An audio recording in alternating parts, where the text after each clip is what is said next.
Florent Pagny, combien de gens? Et je peux vous dire qu'il y a beaucoup de gens ici pour ce week-end médiéval à Château-Larcher. France Bleu Poitou en direct de la foire médiévale à Château-Larcher. Frédéric Gissot. Avec une émission spéciale jusqu'à midi et demi. Beaucoup d'invités qui se côtoient, qui se suivent, ne se ressemblent pas ici au micro de France Bleu Poitou parce que nous avons envie d'avoir un peu une sorte de panorama, une carte postale ici de Château-Larcher sur l'antenne de France Bleu Poitou. Cynthia Léonard, bonjour. Bonjour. Merci d'être avec nous. Puis je vous dis 2 fois merci parce que vous avez apporté des petites douceurs. Vous faites partie des ours d'Alfadir. Oui, vous êtes viking? Oui.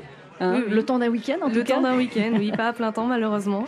Alors, c'est quoi les ours d'Alfadir? Les ours d'Alfadir, c'est une troupe de reconstitution viking basée à Poitiers. Les ours, c'est pour la connotation guerrier. Les ours, c'est les guerriers. Et Alfadir, c'est un des nombreux noms du dieu Odin. Odin qui est un peu plus connu. Pas par tout le monde, en tout cas. Le chef des dieux. Le chef des dieux. Alors, ces reconstitutions, il y a quoi? Il y a des combats? Vous faites de la cuisine? Voilà, on a une partie combat, donc avec nos guerriers qui présentent leurs armes, leurs boucliers, qui font des démonstrations.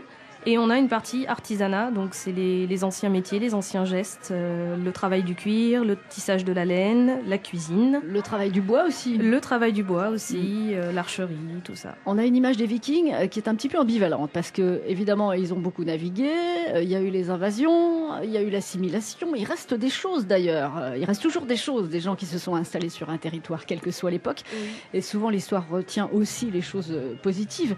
Mais quand même, saccage de Poitiers en 857, vous êtes contente de ça? Oh bah oui, on a récupéré 2-3 richesses, c'était sympa. C'était sympa. Les gens vous parlent un peu de ça aussi? Non, en fait, beaucoup de gens du Poitou ne savent pas forcément que les Vikings sont venus en Poitou-Charentes. Donc nous, on s'est aussi donné pour mission de mettre à jour cette partie de l'histoire du Poitou-Charentes. Et effectivement, il y a eu des attaques. Oui. Ça s'est plutôt bien passé pour vous, un peu moins pour ceux qui étaient envahis.